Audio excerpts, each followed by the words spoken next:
opportunity for you to ask questions after the presentation concludes. Should you need assistance during this conference, please signal an operator by pressing star and then 0 on your touchtone phone. Please note that this conference is being recorded. I now hand the conference over to Mr. Abhishek Agarwal, Head of Investor Relations. Thank you, and over to you, sir. Thanks, operator. Hello, everyone, and welcome to the second quarter FY26 earnings call for Swiggy. Our financial results and shareholders' letters have been published on the exchanges, and the information pack has been placed in the investor relations section of our website, www.swiggy.com. We would like to inform you that the management will make certain comments on this call that one could deem forward-looking statements. Specifically, the financial guidance and pro forma information that we will provide on this call are management estimates, are based on certain assumptions, and have not been subjected to any audit, review, or examination procedures. Swiggy does not guarantee these statements and is not obliged to update them at any time. Joining me today on the call are Sriharsha Majety, MD and Group CEO, Rahul Bothra, our CFO, Rohit Kapoor, CEO of Food Marketplace, and Amitesh Jha, CEO of Instamart. With this brief preamble, let us start with you. Operator, you can go ahead, please. Thank you very much. We will now begin the question and answer session. Anyone who wishes to ask a question may press star and 1 on the touchtone telephone. If you wish to remove yourself from the question queue, you may press star and 2. Participants are requested to please use handsets while asking a question. Ladies and gentlemen, we will now wait for a moment while the question queue assembles.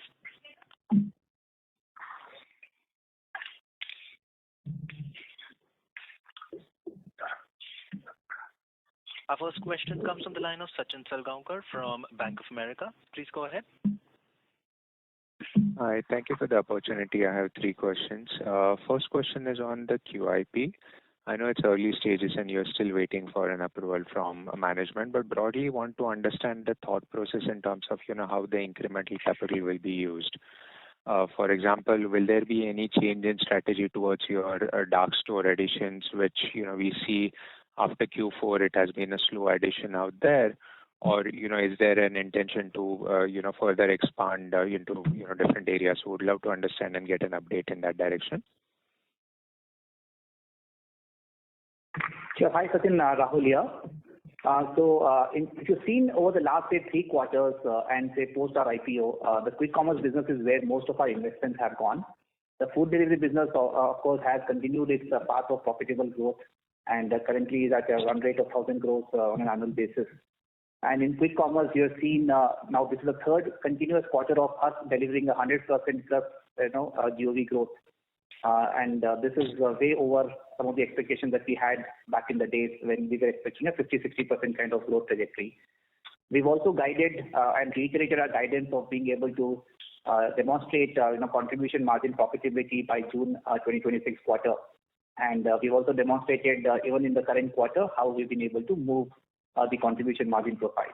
So we feel very good about our ability to finance the growth opportunity, the investments that we've made, and continue to get operating leverage from those investments.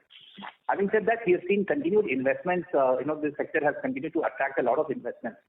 Right, so both new and legacy players we have seen are growing and getting investments. So this is a conversation that we want to have with the board to be able to raise this additional capital, which would be more toward growth as well as strategic reserve that we want to use on a going forward basis.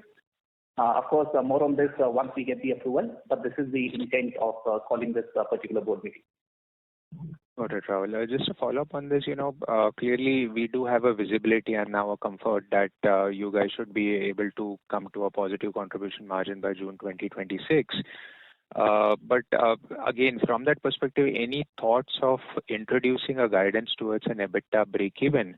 Because to your point, the sector continues to attract a lot of investments, and again, any comfort what investors could get that there will be no further fundraisers in that direction, and the path towards a profitability will be clearer, despite being a slightly higher competition in terms of what we are seeing out here. So Sachin, as you've seen, we have very strong cash reserves, right? And as I said, the food delivery business continues to accrue cash reserves positively.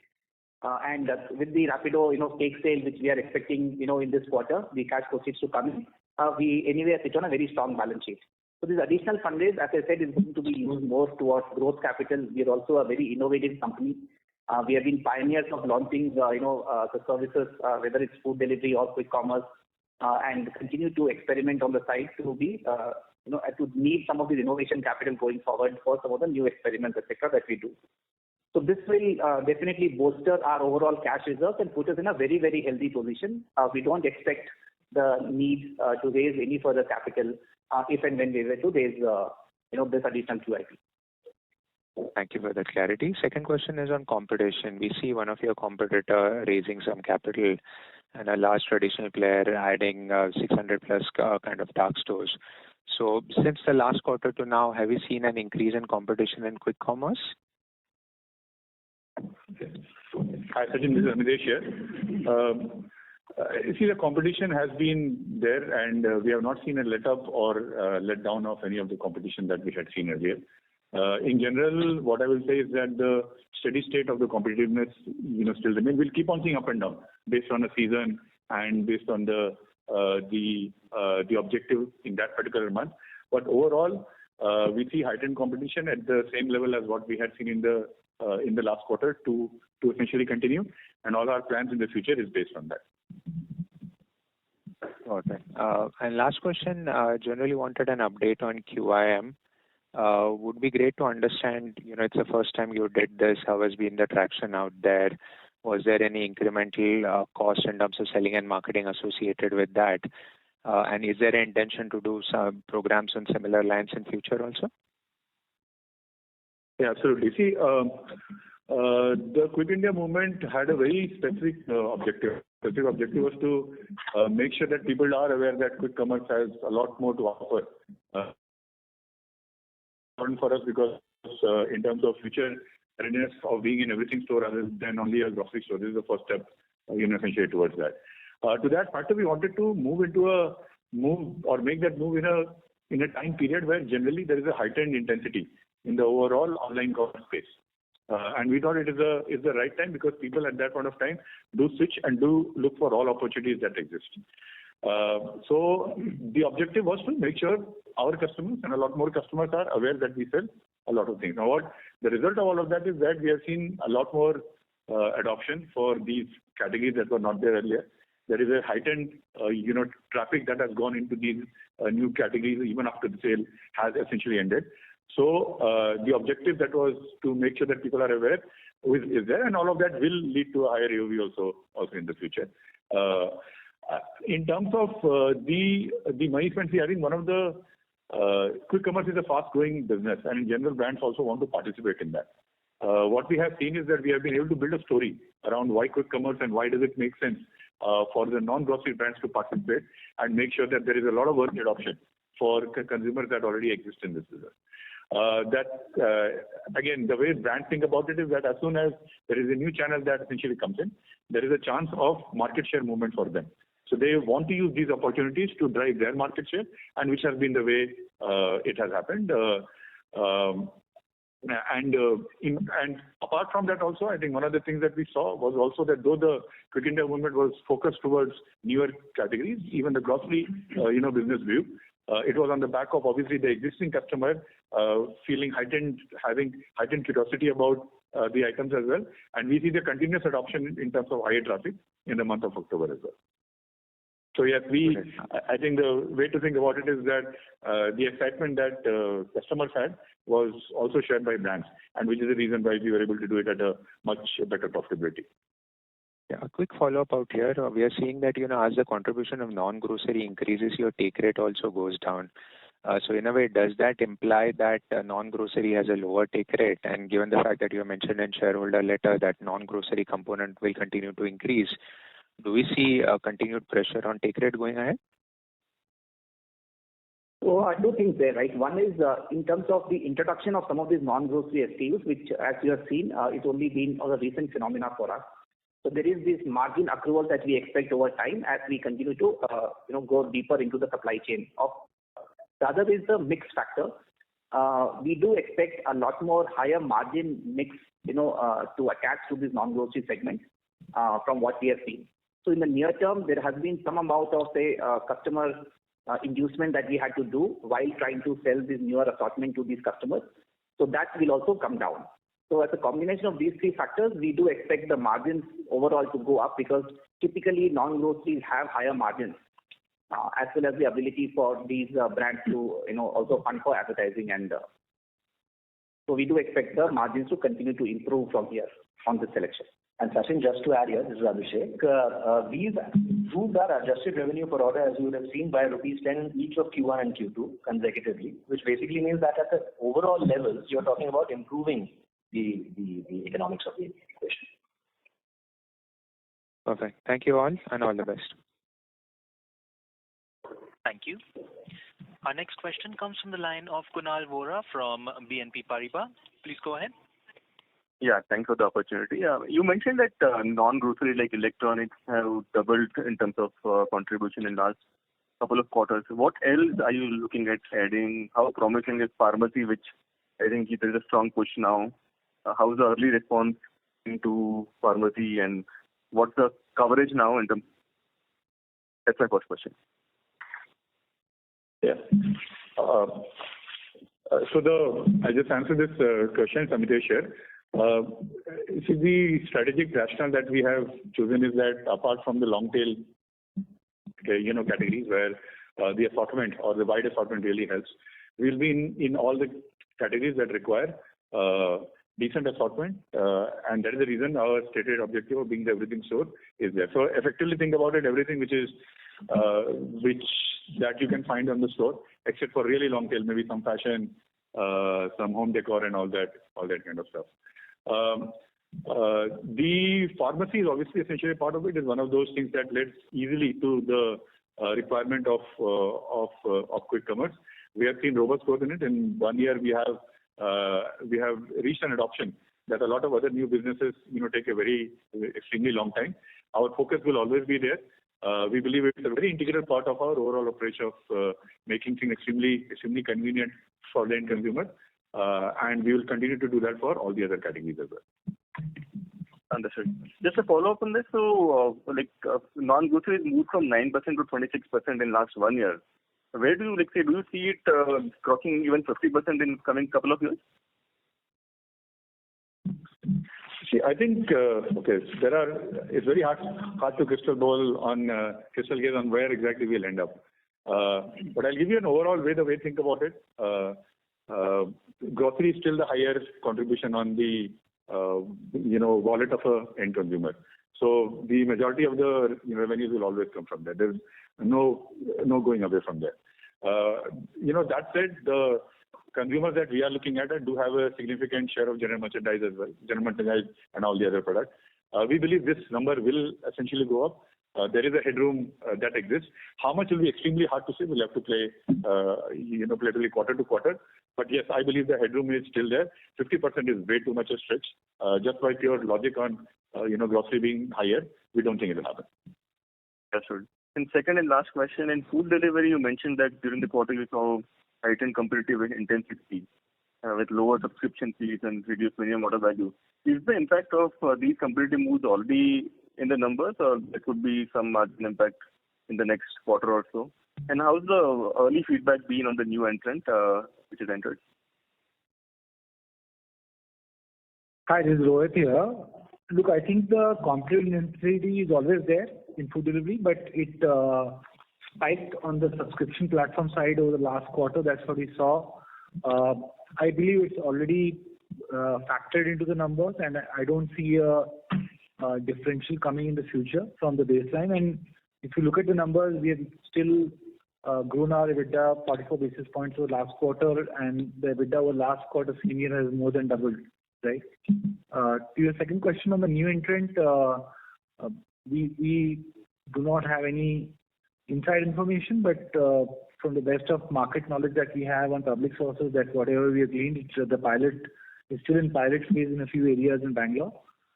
That's all that we know as of now. Yeah.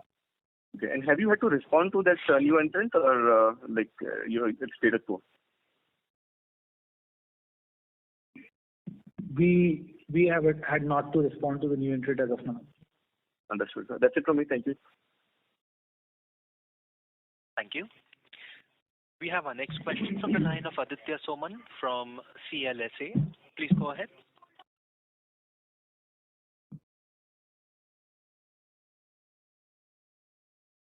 Aditya Soman, your line has been unmuted. You may proceed with your question.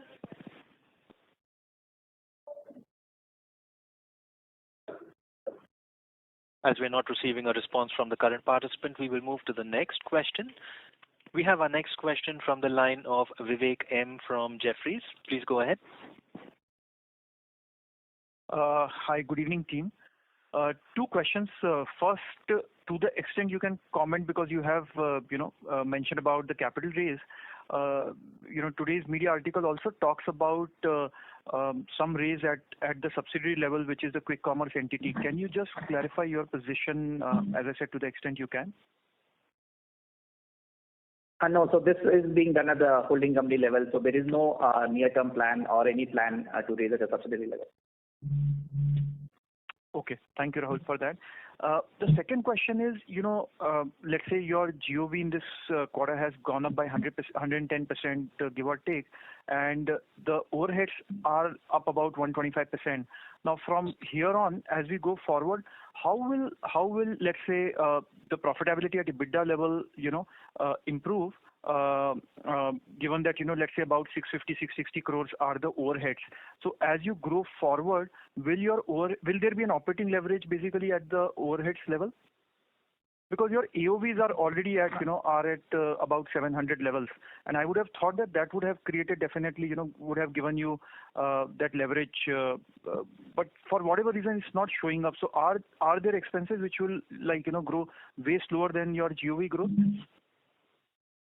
Yeah. So Vivek, if you see on a sequential basis, our overhead base in the quick commerce business has only grown 5%, right? Yeah. Versus close to 25% growth on a sequential basis.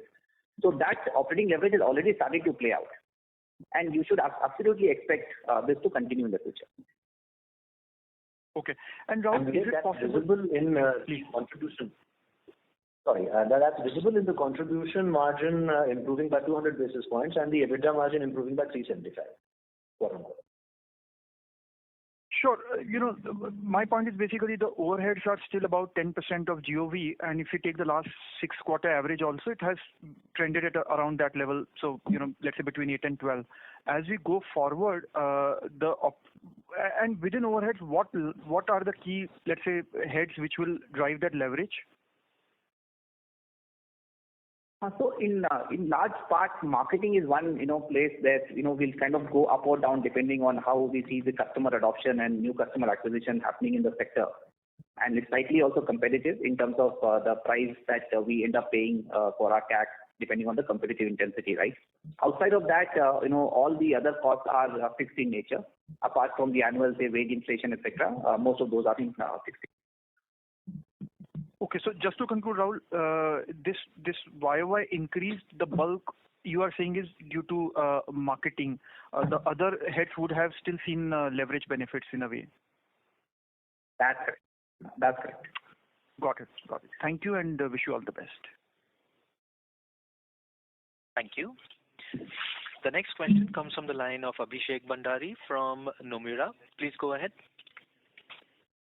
Yeah, thank you for the chance, and congrats on a sharp improvement on CM at the QC.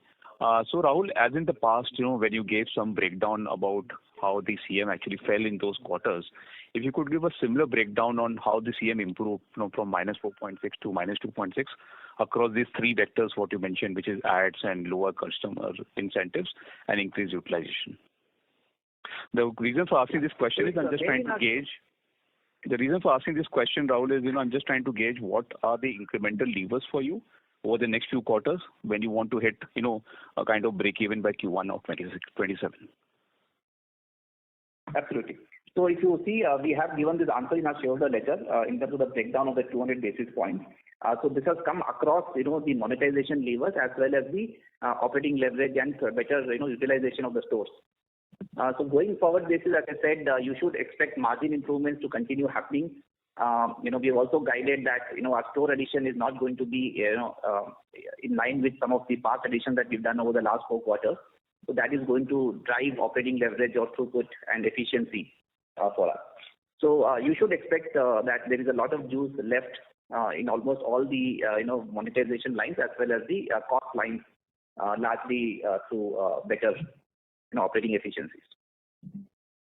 Do you think lower customer incentive is really a lever from here on, given that competition has raised money and as you said the competition has not really got down from the other players? No, I think that bit is a little bit dynamic, right? Because depending on how much competitive intensity we are seeing, we also choose not to respond during various times. Because there could be some amount of insanity around both minimum order pricing as well as deep discounting, which we may not want to partake. At the same time, we see what are the cohorts of consumers that we want to attract and retain on our platform, and we'll continue to make the right choices of investments there. So while it can have some impact due to the outside pressures, but largely we believe that we are in control of our destiny here. Got it. My second and last question is on food side. Do you think the CM, kind of stagnating at 7.3% odd, is because of your, initiatives around value segment to ensure that your GOV growth rate remains closer to 20%? And also in the letter on page 10, you have mentioned that the entire, EBITDA margin currently comes only from advertisement. So how much more juice is left, on the advertisement piece on the food, you think from here on? Yeah. So I think two questions. One on the contribution margin. I think it remaining constant over the last quarter is a function of two things. One is our focus on indexing on growth and continuing to invest toward that, and that's something we'll keep balancing quarter on quarter, right? The second thing was, as I said, the higher intensity on subscription program that we saw from a competitive lens, and we matched that, and in some cases even went aggressive because there was an opportunity to do so. Those two things, but it is something that over time we see still more potential to trend up in the subsequent quarters. But having said that, I think also want to you to note that while that happened, we still increased EBITDA by about 44 basis points over the previous quarter, as we interchanged investment into what goes into CM versus what comes below the contribution margin, right? Second question on advertising revenue. I think that's just one lens of looking at it, because obviously if you take all line items, some will be, from a percentage standpoint, that's probably not the only way to look at it. Saying that the comfort there is that there's a one significant line item is more than the EBITDA today, and we have guided to a medium-term EBITDA margin of 5%, which we think we have line of sight to in the medium term. So I think that's the answer to your two questions. Got it. Thank you and all the best. Thank you. Our next question comes from the line of Vijit Jain from Citi. Please go ahead. Yeah, hi. Thank you for the opportunity. Sorry, my line dropped a bit, so if it's a repeat question, I apologize. So, this quarter contribution margin in quick commerce improved 200 basis, and you called out all those different levers, and you're only minus 2.6% now. I looked at the cohort data, sorry, your comments on the impact of non-grocery still to play out further, as you said earlier in this call. So, how would you characterize the potential for CM to break even well before the June 26 deadline? I mean, at this pace, you could do it in December or in March quarter itself, right? So that's my first question. So I think we have given in the past a certain guidance around, and we do want to retain flexibility. As some of the participants have mentioned, that competition intensity goes up and down depending on how much investments are happening in the sector. So currently, we do want to retain our guidance. Now, whether that happens 1 quarter ahead or not is something which we are not able to comment on today. Sure. Fair enough, Rahul. Thanks for that. Rahul, my second question is, so your non-groceries have gone up, quite meaningfully this quarter as well. Congratulations on that. And I'm guessing some part of it would have been definitely aided by the Quick India movement. My question is immediately, does it consolidate here since QIM is over, or this can continue to go up even in the near term? And secondly, from an AOV point of view, how should one think about the pace from here? You're now at 700 rupees. From a QOQ basis, does it still continue to grow at this kind of a pace? I know December is usually the strongest quarter from an AOV point of view. Yeah, it's Amidesh here. We see continued interest from both customer and brands on the non-grocery part. We believe that what we did in QIM is just not a QIM specific impact. And the reason also why we essentially did was that we should have a more permanent impact. We are already seeing it with more number of customers, more number of brands, participating in that. And for sure, there is a headroom for higher AOV. It's just very hard to visibly look at and say how much will it essentially go to. But we see there is a substantial upswing, especially because the consumer penetration of some of these categories are extremely low. So as and when more users become matured on quick commerce, their buying will happen more on the non-grocery categories, and the AOV will go up. It's still early stages there.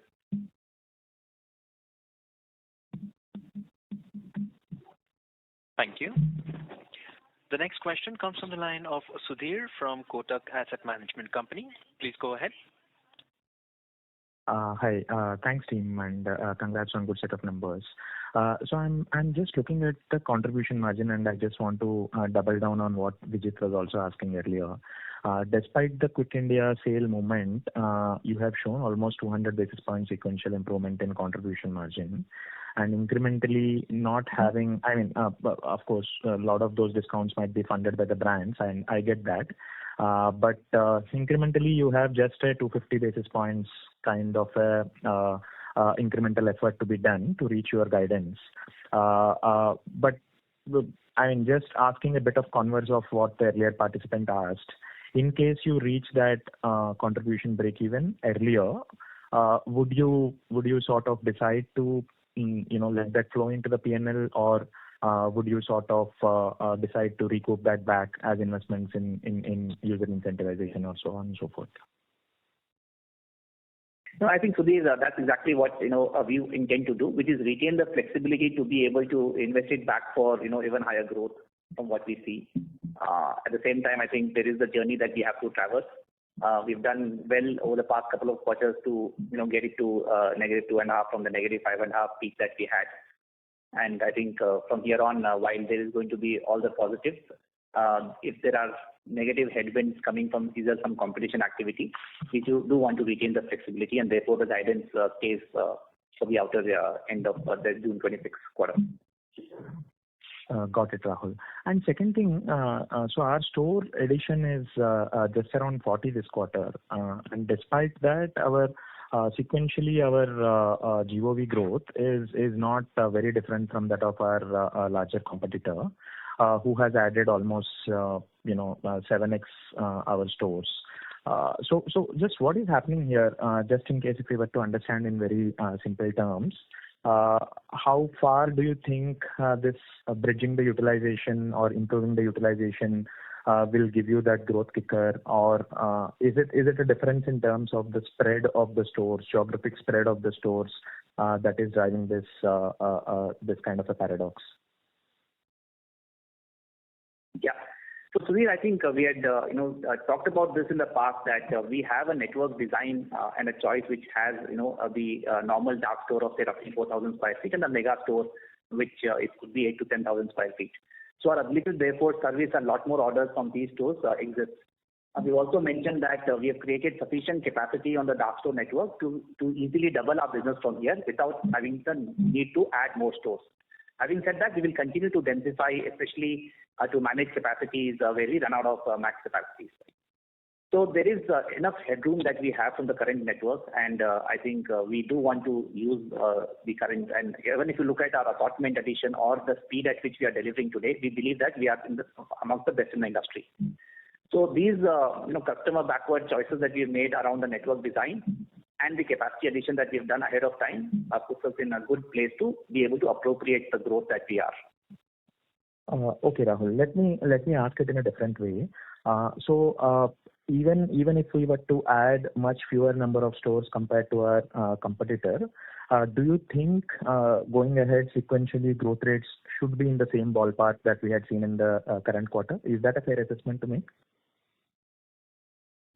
Yes, I think we want to meet and beat the industry growth rates. I think there is some choices around, say, some of the newer cities, etc., that we may or may not decide to go, considering they are long tail. But in the larger metros and the cities that matter to us, we will continue to densify the network. And as I said, we have leading metrics on the consumer side. So see no reason for us to fall back on growth function. Okay, understand.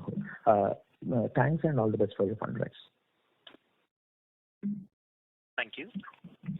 The next question is from the line of Gaurav Rateria from Morgan Stanley. Please go ahead. Hi, thanks for taking my question. I just want to know what's the break-even period for any new store at the CM level for the quick commerce business? So it varies between 800 to 1,000 orders a day. No, I was asking time period. And in terms of timelines, it could be, depending on, again, the hyperlocal areas, it could anywhere be between, say, 6 months to 12 months. So you shared a pretty interesting data point on percentage of total active stores, which are greater than 3% and 0 to 3%, which is put together 25%.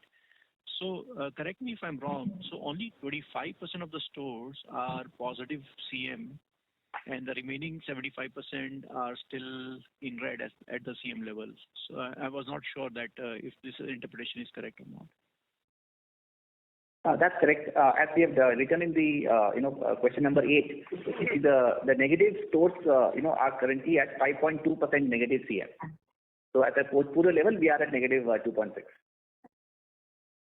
Okay. So I was just trying to reconcile, that if it takes 6 months to 12 months to get to a break-even, and my understanding is that you have gone from 600 stores to 1,100 stores in last 12 months. So how come your stores that are above break-even is only 25% of the total stores? Shouldn't it have been a much larger percentage of the total stores which have been in existence for a long period of time?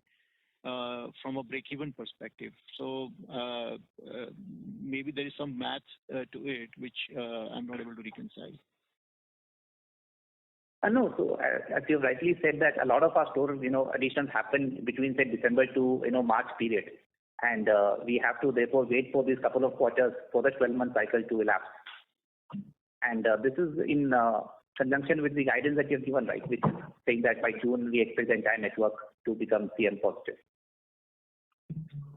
Okay, got it. So it's moving in that trajectory, right? If you see even the last couple of quarters, if you see our overall network from 9% has gone up to 25%, and it will continue to accrete in the same fashion. Okay. My second question is that you have a lot of scope to go from current throughput of 1,000 plus to 2,000 plus in terms of orders per day per store. So what exactly does it require from our side, like in terms of aggressively adding MTUs or trying to drive frequency? Just trying to understand, we already have the network, so what are the incremental steps required to get to that from 1,000 to 2,000? Yeah, what you have said is absolutely right. The way to think about our business is there are new users that we acquire. Those new users becomes matured users, and the frequency of matured users are higher, both in terms of they spend on the platform as well as their orders are. So the way to think about it is that we're in the journey of moving from a lot of new users to a matured as a user. That will drive up both the orders per day in that particular store as well as the GOV per store in that particular store. And that is the reason why we believe this summer will happen, which is what you would have seen. The GOV per user is also increasing, GOV per store is also increasing, and we see that being a secular trend for a longer period of time because we are extremely happy of the funnel. The new users that we are acquiring are spending more in the first month itself. The users that we acquire in the subsequent quarters and months are also spending more as a structural thing. So we believe this is a positive cycle that has already been started. As and when the lot of new users that we acquired in the first 2 quarters of this calendar year start maturing and they move towards the higher frequency, we believe all these stores will also start becoming profitable.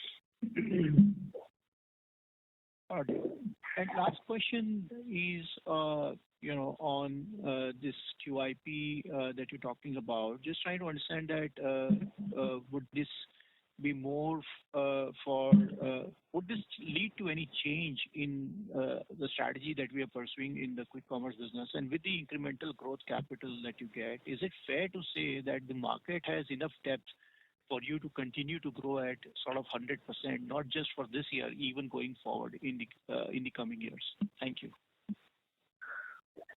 Yeah, I think the overall boosting of the balance sheet is more forward looking, more around the opportunity that will present to us. We don't know how long will these growth rates continue in this segment. And also, as I said, this is us also adding to the innovation capital and the strategic reserve of the company. So overall, you should see from that lens. I think overall on the quick commerce business, we have made sufficient network investments that are required for us to be able to grow at these triple digits growth rates. So we don't necessarily see a reason to change that strategy. However, we do want to, if it positively surprises us, we will have the flexibility to continue making those investments. Thank you and all the best. Thank you.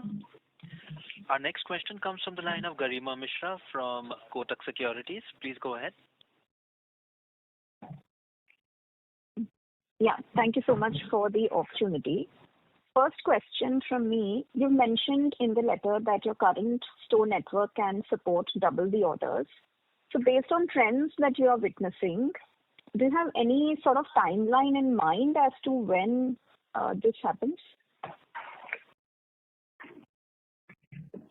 We are seeing a healthy growth rate of our GOV around 20% plus for the last two quarters. We see a movement in our OPD in the subsequent quarters as well. We can assume a similar kind of growth rate. So if we assume a similar growth rate, we should see these numbers being hit within a year's time.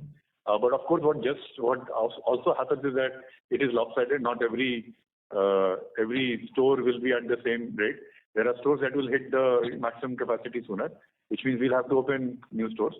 So we believe that in the next 2 quarters, there will be a few stores that will reach those quarters, and we'll have to open new stores on that.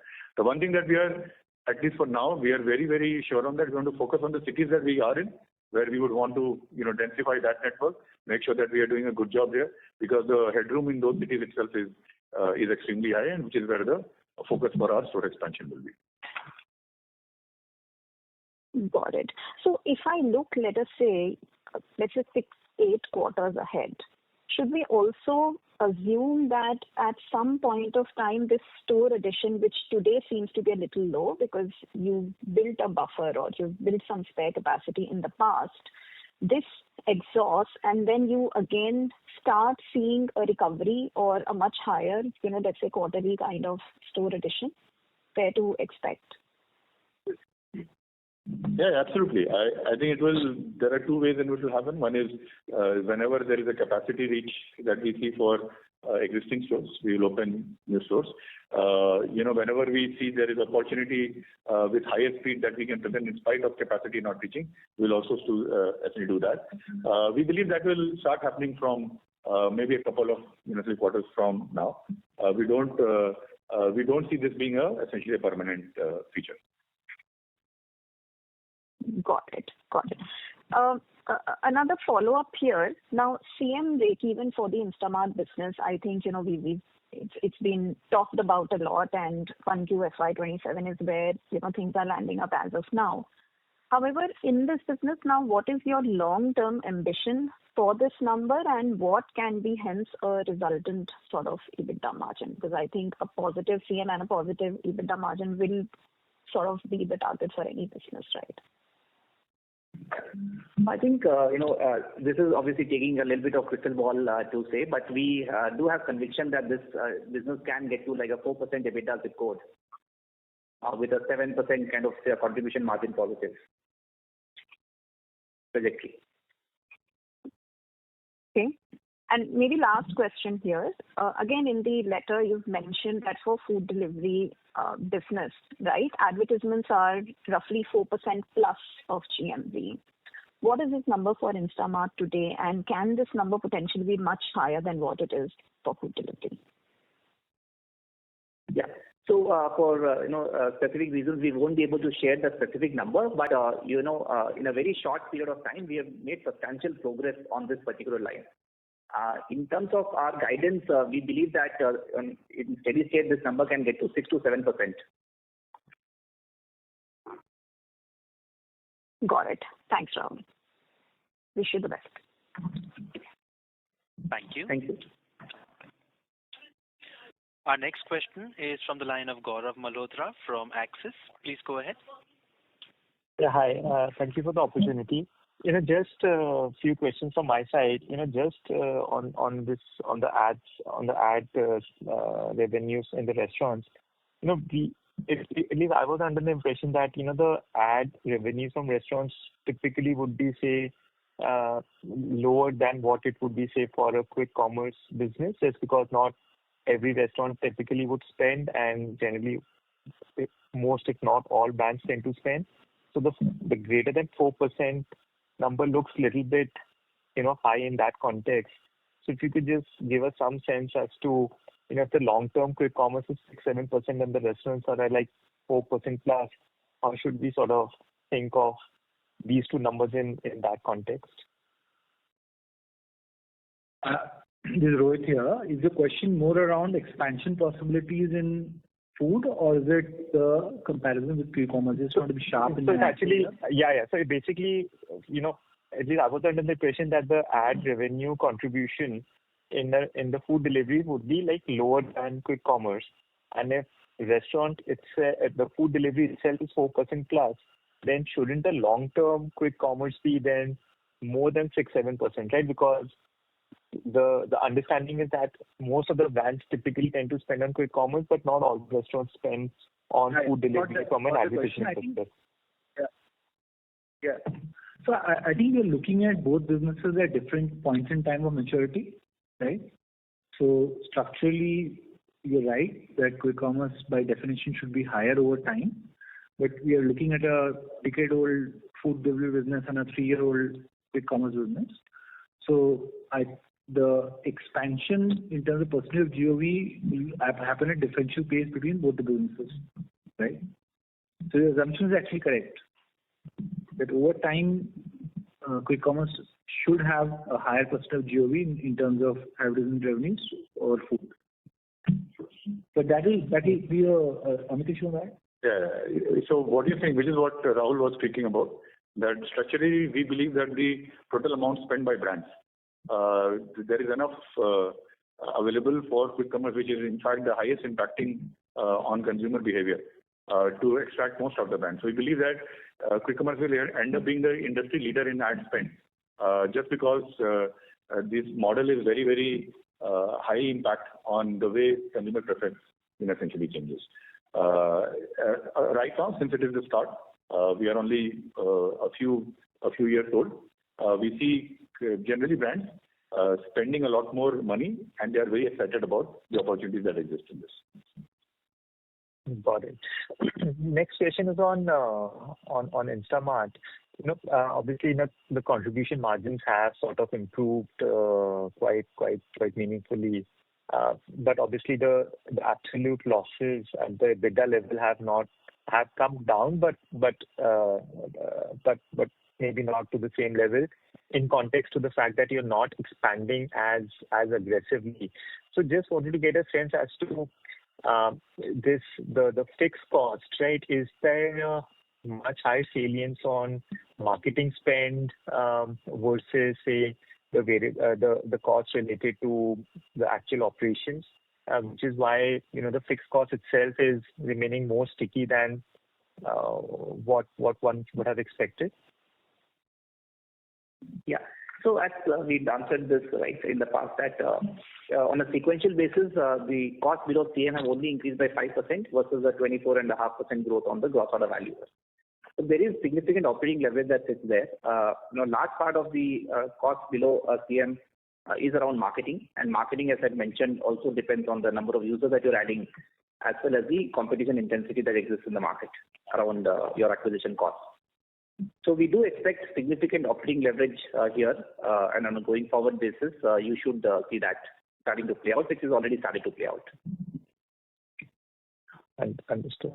And just last question on Max Saver. Obviously, that seems to be helping from an AOV perspective. But is there a thought process as to increasing the minimum threshold, or you're sort of happy with how Max Saver is sort of currently seeing the traction it is seeing? Yeah, we are happy with the threshold and the traction that we are seeing. If you remember last time when we were speaking about Max Saver, we did speak about the extra steroid injection that we had to give to make sure that adoption is higher. And we spoke about it last time, especially talking about how we are winning away people from that without changing the habit. We see that habit not change in spite of investment from our side being lower, right away. So that's a secular trend, and we don't believe that we should be changing that. It is one of the more important missions that consumers have in a month.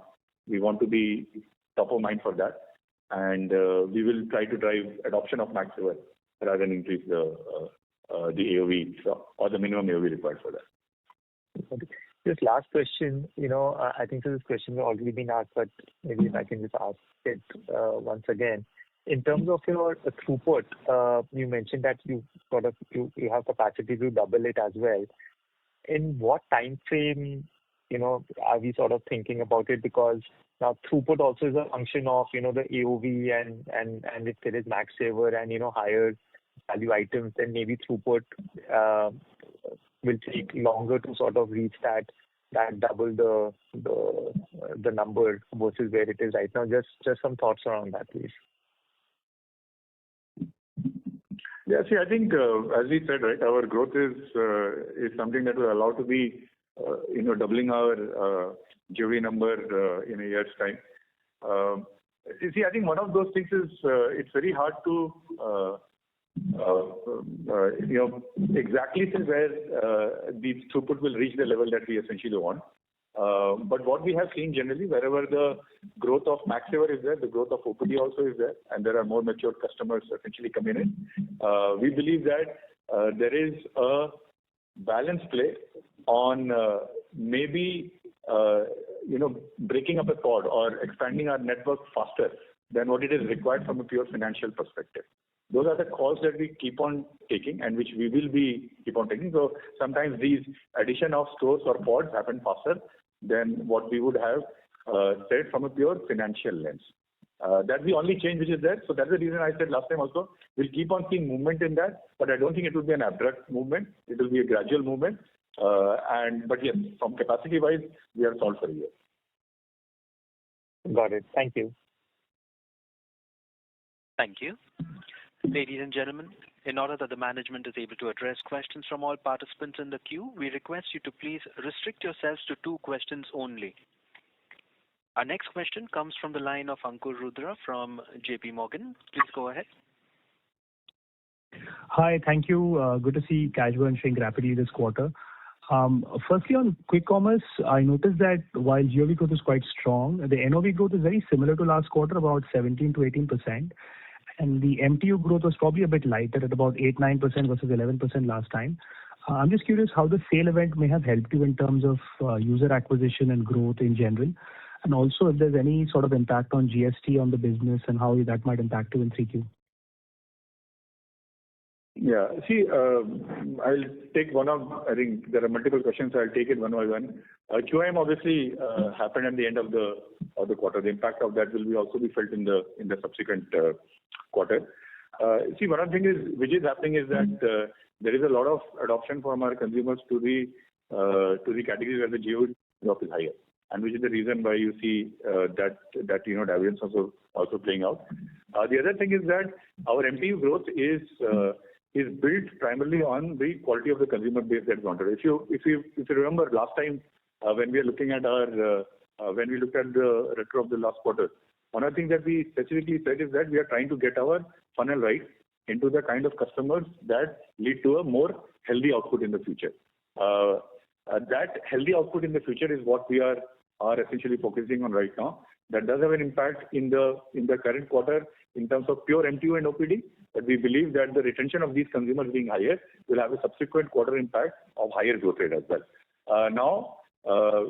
We believe that as you said, right, I think one of the questions also was about our GOV growing faster.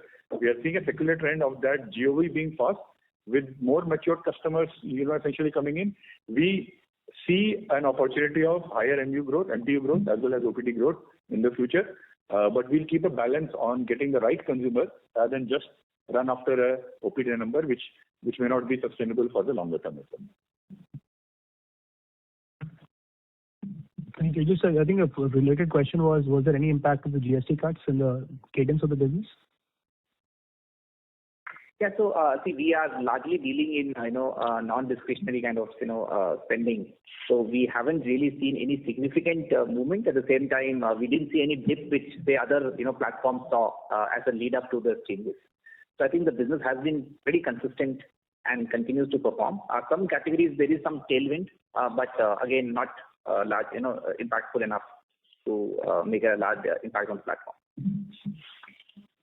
Understood. You first mentioned, and this was discussed on the call also, the capital raise you're considering.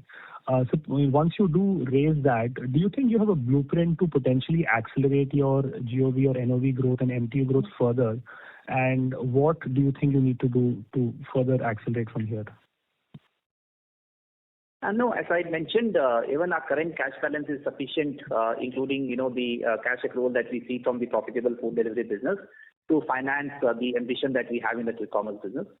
At the same time, we don't know enough about some of the future opportunities, including in this in the quick commerce business, right? That how long can we continue to sustain, this triple-digit growth? So we are bolstering our cash reserves towards that growth capital as well as the strategic reserve, considering some of the innovations that can start firing from our table. Okay, understood. Just last question, if I can. Working capital improvement was very sharp this time. How should we think about the working capital movement going forward? Is what we saw this quarter sustainable, or should we see negative working capital or a return to the kind of working capital investment that were happening the last 2 quarters? Yeah. No, as I mentioned in the last call that the cycles are now kind of established. We do see some bit of efficiencies that can land depending on how the month end and the payment cycles play out. So you should expect that the number of days of working capital should not go up. At the same time, in one quarter, if it's higher or lower, can vary. Appreciate it. Thank you. Thank you. Our next question is from the line of Aditya Soman from CLSA. Please go ahead. Hi. Good evening. So 2 questions. So firstly, on the loyalty program, Swiggy One and Swiggy One Black, can you give us a sense of what proportion of Instamart customers are coming from the loyalty program?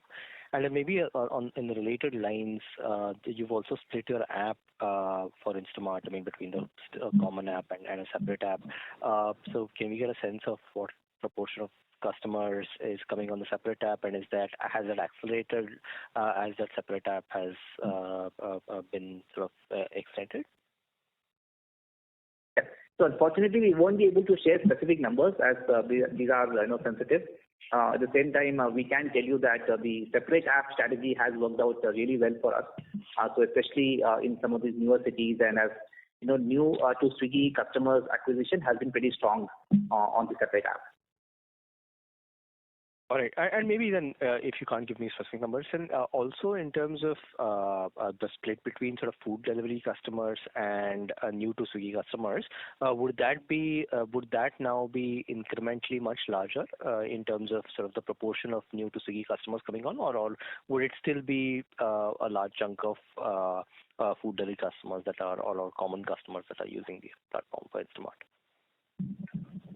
So we are seeing both, the adoption of the services, users using multiple services continues to inch up, as well as the new to Swiggy users, especially at the back of the Instamart proposition, continues to increase. But would it be fair then to say for me that, let's say, the proportion of new to Swiggy customers is rising? Yes, and that's also the trend line that you should assume going forward. Understand. Considering the overall TAM that exists for the quick commerce business. Yeah. Understand. And then one of your competitors obviously has moved to an inventory model. Any plans or any obviously at this point I'm assuming you cannot do it, but any plans on doing that, or any advantage do you see of doing that? So I think we have mentioned this in the past that this is an eventuality that we do expect that to happen. So if you look at our domestic shareholder base has now gone above 43% in a very quick time. So since our listing, this has more than doubled, and we do expect this to cross the threshold at which time we can convert ourselves to an inventory-led model. There are certain benefits, both on the numerator side as well as certain investments that happen on the denominator, which is the cash flow, side. So that approval will happen if and when we change to this model. All right, Rahul. Thank you very much, and really appreciate the great disclosures. I think hopefully this becomes a benchmark. Thank you. Thank you so much. Thank you. Ladies and gentlemen, we will now take one last question from the line of Abhishek Banerjee from ICICI Securities. Please go ahead. Hey, hi. Thank you for the opportunity and congratulations on a great set of numbers. So one question is that today there was an article which came out where one of your competitors claimed that their order numbers are almost 40% higher than you during the Diwali season. And they basically claim that in which case there is no way that you can be higher on an NOV basis. So if you could give some clarity on that, plus if you would have any data which would give clarity on what is the burn rate for the overall segment, these two data points will be very helpful. Hey, hi Abhishek, Harsha here. So firstly, I mean, even in the past when we've been asked on this line, it's easy to compare with our publicly listed peer, but it's very hard to, look at the numbers of privately listed peers and even understand the definitions of how they're calculating everything that they're suggesting. So that just makes it really, really hard. But at the same time, volume growth and getting volume growth and buying it in orders, by choosing a path of, let's say, very poor average order values and average order and contribution is a choice, but it's not really a choice we want to make, because in the end, we're playing to win in the long term, and for that, and that staying power happens at the stage of the category only if you are consistently making progress on the contribution. So we believe that, we do not know at least how to operate like that at maybe very poor AOVs and contributions, because that we definitely believe will dent our staying power in the medium term. As for the overall spends in the category, as Amitesh mentioned, I think intensity has been high. I think there are a bunch of players in the category, so it'd be hard to make like an overall estimate of what we want. We remain sanguine about our own path and guidance, and we want to build a business with good staying power and an ability to win in the long term. Got it. Now, on the net order value is to GOV, so that proportion has dipped to 70% in this quarter, right? So, and I guess that would be also due to the sale that you did in this quarter. And in the letter you have mentioned that that was funded by the brand. Now, what would be the outlook going forward on this NOV to GOV ratio? See, our the NOV to GOV reduction is because obviously the non-grocery mix increasing, and it is not only because of the sale event. I just want to clarify that's a very secular trend. Consumers have come back, they're expanding their baskets, and it is happening. Also, the proportion of Swiggy One and free delivery orders also increased in this particular period, which is the reason why we see such a down the dip. The secular trend of more customers being on that will increase. Now it's very hard to, because we have seen our FMCG growth also being at a decent clip. But there could be some pressure on the NOV to GOV ratio, but not a lot, hence going essentially forward. This particular any festive season generally has a higher delta. Since the next 2 months are not going to be festival, we believe that this quarter will still be okay, and we don't see a lot of FMCG dilution there. Understood. And so, while I have you, just one last question, which is, if I see the spends per cohort, right, it is almost doubling, in this quarter for some of the cohorts, right? So, what is happening which is driving this kind of increased user adoption? If you could give some clarity on that.